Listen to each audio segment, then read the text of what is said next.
নমস্কাৰ, আজি মোৰ বিয়া। আচৰিত হৈছে ন? হ'বই। আমাৰ বিয়াখন ইমান সোনকালে হোৱাৰ ৰহস্যটো চাই লওক। এইপিনে দৰা গাড়ী সাজু হৈ আছে, লগতে আমাৰ ল'ৰা সকলো।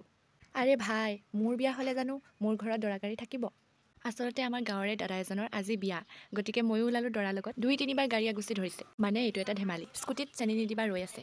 গাড়ীতে বলা বুলি ক'লোঁ, নাহিলে। উস্তাদি মাৰি স্প্ৰে মাৰিব গ'লোঁ, ৰাজহাঁহে খেদা দি খেদিলে। মানে আমি দৰা ঘৰী আছিলোঁতো, ছোৱালী ঘৰ পালোহি অৱশেষত। যিহে চাউল ছটিয়ালে, যিহে স্প্ৰে মাৰিলে, ভয়তে আহি আগতে সোমালোহি।